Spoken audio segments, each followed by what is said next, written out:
luckily the war is only 6 weeks long, and somehow Donald Trump has invented a time machine. And this is also just a bizarre. It's bizarre to be bringing up the length of the war, and still calling it an excursion, and then having the U.S. Civil War on here. It's just what are we? Yeah, what are we doing? This is not what this is not the flex they think it is in the White House. But and this is coming straight from him because this was one of his panic responses. Yep. And that's of course why it's totally flat. He is in a state of very deep distress right now. I don't know if you caught the thing last night when he was driving. He was out wheeling around on the reflecting pool. Yeah. And he would spend several minutes screaming at a reporter like a hysterical child. Yeah. I don't think people are really buying his excuses anymore. You can see there was some Pew polling from this week that showed that he is, the perception of his characteristics, like, is he mentally fit? Is he physically fit? It's going down and down and down. Yep. Even a plurality of Republicans now are like, nah, chief, this ain't it. No. And, you see a certain spin, actually. Tucker Carlson has been out here against the war, trying to sort of, I think it's a very cynical move to try and. I wrote about it. It's coming. It's coming. But what I think in some ways he's giving cover to Trump by not acknowledging the fact that Donald Trump is mentally ill and senile to a massive degree. He still won't say that. He still is saying that Trump is a competent individual, and that just can't be true at this point. No one's buying that particular line at this point, and I don't think anybody who observes the increasing spasms of really uncontrolled anger, that they look at that and go, wow, he seems like he's really on his game. Nobody's buying it at all. I think you're exactly right.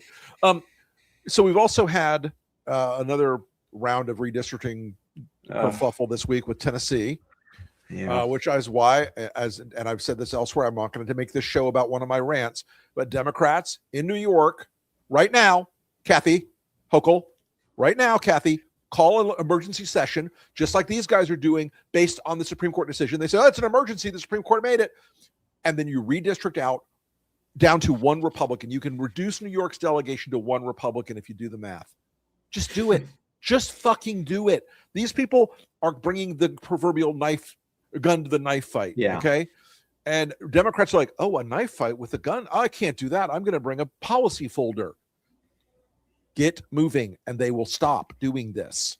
They made it into an arms race, but you really have no choice but to participate. Yep, that is we're the U.S. and Russia in the 1950s. Yeah, this is not an amazing situation. I am not happy to see this. But that being said, Republicans have had a recent history of dummy manders. So you never know. You could listen. I'm seeing stuff in Florida. When you reduce some of those seats from R+12 and R+10 down to R+6, R+4, you can't squeeze them too long, and because there's only so much peanut butter you can spread out on the toast. That's true. And when you make those races more competitive, you make this election more dangerous for Republicans. Yep. Like, they're upping the ante in a serious way. It's up to Democrats to meet that. But they are really risking a lot. Oh, for sure. We look at Tennessee, a state you and I know a little bit, and you watch them do this incredibly public shutout of Justin Johnson there the other day. I have a feeling, and I was on with Joy Reid yesterday, we were talking about this a little bit. There's a sense now, I think, among black voters, it goes beyond just wanting a black candidate in a district. Now there's a sense that, like, these guys are aggressively trying to unwind black voting rights, period. Yeah. And I suspect she's right about that. And I think we're going to end up with a big surge in African Americans who are just like, fuck this and fuck you. Yeah. Yeah. Nobody wants neo Jim Crow from Mike Johnson and his freaks. Then they will never admit it, but this is what they're trying to do. It's because they care way more about power than they do about Americans. Of course. They want to hold on to power for as long as they possibly can. That's all it is. And that's what Trump was about. That's what all of this is about. Every inch of it is about the retaining and maintaining power. That's yes. every inch of it.